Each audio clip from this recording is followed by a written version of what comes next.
Saraswati teacher, ഈ സംഭവം നടന്ന ശേഷം ഇന്ന് ഡോക്ടർ സിസ തോമസ് പ്രതികരിച്ച 2 വരിയുണ്ട്. മൂല്യബോധമുള്ള തലമുറകളെ വാർത്തെടുക്കലാണ് ഒരു VCയും അധ്യാപികയുമായ എൻ്റെ ശ്രമം, എൻ്റെ ലക്ഷ്യം.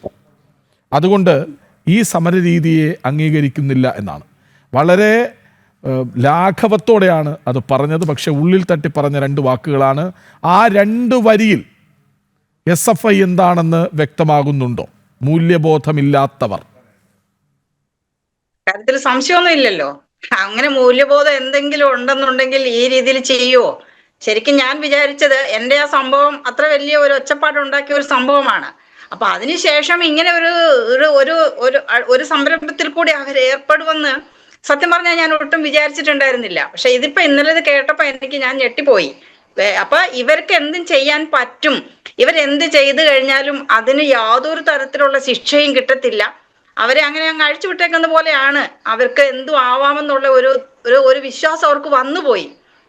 അല്ലാതെ ഇതിനകത്ത് വേറെ എന്താ വേറെ നമുക്ക് സമാധാനം പറയാനുള്ളത് എന്താണ്? എന്തുകൊണ്ടാണ് ഇങ്ങനെ ചെയ്തുകൊണ്ടിരിക്കുന്നത്? എന്തെങ്കിലും ന്യായമുണ്ടോ? ഈ പറയുന്ന പോലെയുള്ള ജനാധിപത്യമോ ഒന്നും അവരുടെ പ്രവൃത്തിയിൽ ഇല്ല. അത് 100% നമുക്കിപ്പോ എല്ലാവർക്കും ബോധ്യമായിട്ടുള്ള കാര്യമാണ്. ഇവരാർക്കൊക്കെയോ വേണ്ടിയിട്ട് എന്തൊക്കെയോ ചെയ്യുന്നതാണ്. അപ്പൊ ഈ ആൾക്കാരൊക്കെ എന്തുകൊണ്ട് ഈ എന്റെ കാര്യത്തിലാണെന്നുണ്ടെങ്കിലും ഇപ്പൊ എനിക്ക് പറയുന്നത് ഈ സിസ തോമസിന്റെ കാര്യത്തിൽ അവരിത് വെറുതെ വിടരുതെന്നാണ് എനിക്ക് പറയാനുള്ളത്. എന്റേത് പിന്നെ കുട്ടികൾ ആരാ ചെയ്തതെന്നുള്ള തെളിവില്ലെന്നാണ് പറഞ്ഞത് അന്ന് കോടതി പറഞ്ഞത്. അത് കോടതി കേസുണ്ടായിരുന്നു. പക്ഷെ അന്ന് അവര് പറഞ്ഞത് ഇതിന് തെളിവില്ല, ആരാ ചെയ്തതെന്നുള്ളതിന് തെളിവില്ല എന്ന് പറഞ്ഞു. അപ്പൊ ഇത് അങ്ങനെയല്ല, ഇവിടെ കുറെ ആൾക്കാർ ഇരിക്കുന്നത് നമ്മൾ കാണുന്നുണ്ട്. അപ്പൊ ആ എന്തെങ്കിലും ഒരു ആക്ഷൻ ഈ കാര്യത്തിൽ ടീച്ചർ, വെളിവില്ലാത്തതാകും. ഇതൊക്കെ കണ്ടാലും ആരൊക്കെയാണെന്ന് തിരിച്ചറിഞ്ഞാലും അതൊന്നും പൊതുസമൂഹത്തിൽ കൊണ്ടുവന്ന് തിരുത്താൻ മനസ്സില്ലാത്തവർക്ക് വെളിവില്ലാത്തത് കൊണ്ടാണ്, തെളിവില്ലാഞ്ഞിട്ടല്ല. ആരാ ചെയ്തതെന്നൊക്കെ നമ്മൾ കൊടുത്തിട്ടുണ്ടായിരുന്നു, കേസിന്റെ അതിൽ കൊടുത്തിട്ടുണ്ടായിരുന്നു. പക്ഷെ അവര് ചെയ്തതിന് തെളിവില്ല എന്ന് പറഞ്ഞാണ് കോടതി ആ കേസ് തള്ളിയതെന്ന്. ഞാൻ പിന്നെ അതുമായിട്ട് മുന്നോട്ട് പോയില്ല. പക്ഷെ ഇവിടെ നമുക്ക് ഇതിന് ചെയ്തതിന് കൃത്യമായിട്ടുള്ള ആൾക്കാരെ നമുക്ക് അവിടെ കാണാൻ പറ്റുന്നുണ്ട്. എന്റെ ഒരു ശക്തമായ ഒരു അഭിപ്രായം, ഈ പ്രാവശ്യമെങ്കിലും എന്തെങ്കിലും ഒരു ആക്ഷൻ ഇതിലെടുക്കണമെന്നാണ്. കാരണം ഇപ്പൊ ഭരിക്കുന്ന എന്തായാലും CPM അല്ലല്ലോ, അവരെ പോയി എന്നേക്കുമായി അവസാനിച്ചു. അപ്പൊ ഇപ്പോഴത്തെ ഭരിക്കുന്ന ആൾക്കാര് എന്റെ കാര്യത്തിൽ അന്ന് ഒരുപാട് ചർച്ചയൊക്കെ നടന്നെന്ന് ഞാൻ പറഞ്ഞില്ലേ.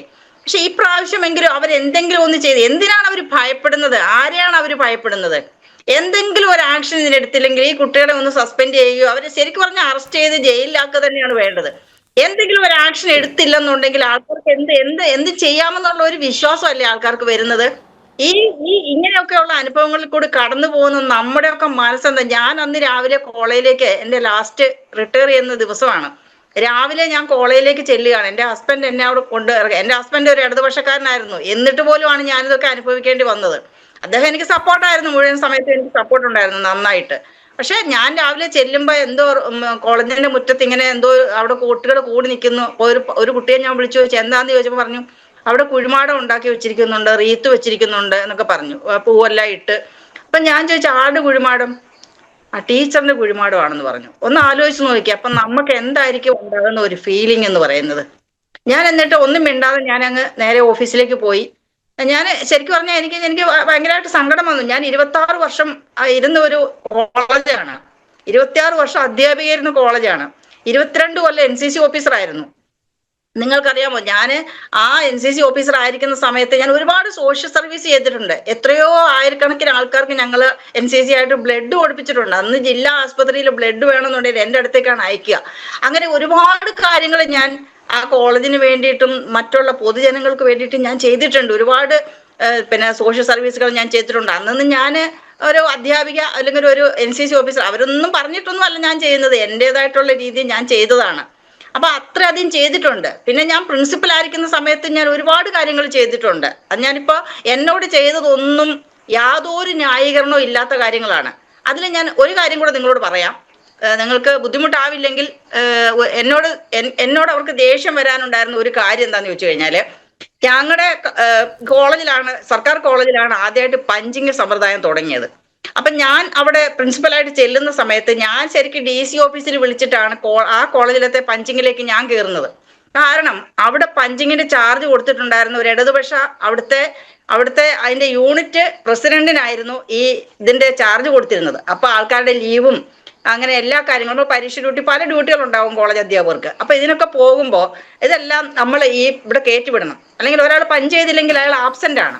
അപ്പൊ ഞാൻ അവിടെ ചെല്ലുന്ന സമയത്ത് കുറെ ആൾക്കാർ അധ്യാപകർ വന്ന് പറഞ്ഞു, ടീച്ചറെ ഞങ്ങൾക്കൊക്കെ 25 ആബ്സെന്റ് ആയി, ഞങ്ങള് ഇതൊന്നും ഇവിടെ കേറ്റുന്നില്ല, ഇത് കൊടുക്കുന്നില്ല, DC ഓഫീസിലേക്ക് കൊടുക്കുന്നില്ല, ഇതൊക്കെ ഞങ്ങളിപ്പോ ഈ 10-25 ദിവസം വരെ ആബ്സെന്റ് ആയി, അപ്പൊ അതിന്റെ ചാർജ് കൊടുത്തിട്ടുള്ള ആൾ ചെയ്യുന്നില്ല എന്ന് പറഞ്ഞു. അപ്പൊ ഞങ്ങൾ ഒന്നിച്ച് നേരത്തെ വർക്ക് ചെയ്തിട്ടുള്ളതാണ്. ഞാൻ അയാളെ നേരിട്ട് വിളിച്ച് ഞാൻ പറഞ്ഞു, അതൊന്ന് പെട്ടെന്ന് ചെയ്യണം കേട്ടോ, ഇങ്ങനെ ടീച്ചേഴ്സ് കംപ്ലൈന്റ് പറയുന്നുണ്ട്, എല്ലാവർക്കും 25-30 ആബ്സെന്റ് ആയി കിടക്കുകയാണ് എന്ന് പറഞ്ഞു. എന്ന് പറഞ്ഞിട്ട് പോയി. അത് കഴിഞ്ഞിട്ടും ചെയ്യുന്നില്ല. പിന്നെ അധ്യാപകർ വന്ന് എൻ്റെ അടുത്ത് കംപ്ലൈന്റ് പറഞ്ഞു. അപ്പൊ ഞാൻ രണ്ടാമത് ഒരു നോട്ട് കൊടുത്തു, അതിൽ ചെയ്യണമെന്ന് പറഞ്ഞിട്ട്, പെട്ടെന്ന് ചെയ്യണമെന്ന് പറഞ്ഞ് നോട്ട് കൊടുത്തു. എന്നിട്ടും ചെയ്യുന്നില്ല. പിന്നെ മൂന്നാമത് വീണ്ടും അധ്യാപകർ കംപ്ലൈന്റ് കൊണ്ട് വന്നപ്പോൾ ഞാൻ എന്ത് ചെയ്തെന്ന് വെച്ച് കഴിഞ്ഞാൽ, ഞാൻ അയാളെ അവിടുന്ന് മാറ്റിക്കൊണ്ടുള്ള ഒരു ഓർഡർ ഇട്ട് കൊടുത്തു. വേറൊരാൾക്ക് ഈ സ്ഥാനം കൊടുത്തുകൊണ്ട് ഉള്ള ഒരു ഇത് ഞാൻ കൊടുത്തു. അപ്പൊ അത് ഇവർക്ക് ഭയങ്കര ദേഷ്യം വന്ന ഒരു കാര്യമാണ്. എന്നിട്ട് എന്നോട് അതിന്റെ ദേഷ്യം തീർത്ത് എങ്ങനെയാണെന്ന് ചോദിച്ചു കഴിഞ്ഞാല്, 2016 UGC റിവിഷൻ വന്നു. UGC റിവിഷൻ വന്നപ്പോൾ ഞങ്ങൾ ഓരോരുത്തരും അവനവന്റെ ശമ്പള ബില്ല് തന്നെത്താനെയാണ് എഴുതി ട്രഷറി കൊടുക്കുന്നത്. അപ്പോ അങ്ങനെ ഇതിന് മാറ്റം വന്നു. മാറ്റം വന്നിട്ട് 2016 ജനുവരി മുതൽ ഒരു സ്ഥാപനത്തിൽ, ഒരു ഓഫീസിൽ പിന്നെ ഒരു ഡ്രോയിങ് ആൻഡ് ഡിസ്പേഴ്സിംഗ് ഓഫീസർ മതി. അപ്പൊ എല്ലാവരുടെയും സാലറി ബില്ല് ഓഫീസിൽ നിന്ന് തന്നെ കൊടുക്കുന്ന ഒരു സമ്പ്രദായം ഉണ്ടായിരുന്നു. അപ്പൊ ഞാൻ എന്ത് ചെയ്യുന്ന വെച്ച് കഴിഞ്ഞാൽ, അതിനൊരു 2 മാസം മുമ്പ്, ഇപ്പൊ ഓഫീസിലെ ആർക്കും അധ്യാപകരുടെ ശമ്പളത്തിന്റെ കാര്യങ്ങളൊന്നും അറിയില്ലല്ലോ. അപ്പൊ 2 മാസം മുമ്പ് തന്നെ ഞാൻ അതിനൊരു കമ്മിറ്റി ഉണ്ടാക്കി. ആ കമ്മിറ്റിക്കാരോട് ഞാൻ പറഞ്ഞു, എല്ലാവരുടെയും ശമ്പളത്തിന്റെ ഡീറ്റെയിൽസ് എല്ലാം വാങ്ങിച്ചിട്ട് ഓഫീസിൽ കൊടുക്കണം എന്ന് പറഞ്ഞൊരു കമ്മിറ്റി എല്ലാം ഞാൻ ഉണ്ടാക്കി. അങ്ങനെ കമ്മിറ്റി ഉണ്ടാക്കിയപ്പോൾ ഓരോരുത്തരുടെ ശമ്പള ഡീറ്റെയിൽസ്, ഇപ്പൊ നേരത്തെ ഞാൻ പറഞ്ഞ ആ വ്യക്തി എന്ത് ചെയ്തെന്ന് വെച്ച് കഴിഞ്ഞാല്, ആ ശമ്പള ഡീറ്റെയിൽസ് നമ്മുടെ PF എന്ന് പറയുന്നത് 6%, ശമ്പളത്തിന്റെ 6% കുറയാൻ പാടില്ല എന്നാണ്. 50% വരെ ആവുകയും ചെയ്യാം. അപ്പൊ ഇയാൾ എന്ത് ചെയ്യുന്നു വെച്ച് കഴിഞ്ഞാല്, ഇയാൾ നേരത്തെ കൊടുത്തോണ്ടിരുന്ന PF എന്ന് പറയുന്ന തുക മാറ്റിയിട്ട് ഈ 6% താഴെ ഒരു തുകയാണ് ഇയാൾ എഴുതി കൊടുത്തത്.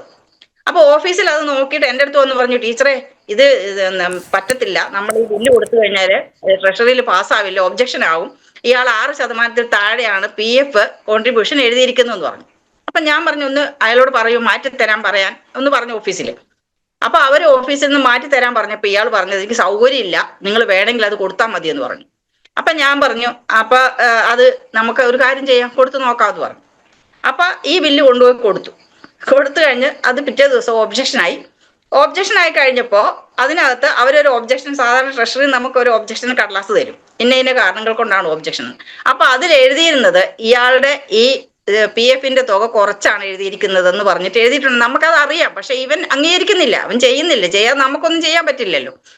അങ്ങനെ ആ തന്ന കുറിപ്പിന്റെ ഒരു കോപ്പി ഞാൻ എടുത്തു വെച്ചിട്ട് പിന്നെ ഞാൻ പറഞ്ഞു, നമുക്കൊരു കാര്യം ചെയ്യാം, 6% ആയിട്ട് നമുക്ക് ബില്ല് കൊടുക്കാമെന്ന് പറഞ്ഞു. പിറ്റേ ദിവസം തന്നെ ബില്ല് കൊടുത്തു. അതിന് ശമ്പളം ഒന്നും വൈകിയില്ല. പക്ഷെ ശമ്പളം 5-ാം തീയതിയാണ് കിട്ടിയത്. ഞങ്ങളുടെ ശമ്പള ദിവസം എന്ന് പറയുന്നത് 2-ാം തീയതിയാണ്. 5-ാം തീയതി ശമ്പളം കിട്ടിയുള്ളൂ എന്ന് പറഞ്ഞിട്ട്, ശമ്പളം എന്റെ കഴിവ് കേടുകൊണ്ട് ശമ്പളം കിട്ടിയില്ല എന്നും പറഞ്ഞിട്ട് എനിക്കെതിരെ ഒരു സമരം. ഞാനാണോ അതിന്റെ ഉത്തരവാദി? ഞാനാണോ കുറ്റം ചെയ്തത്?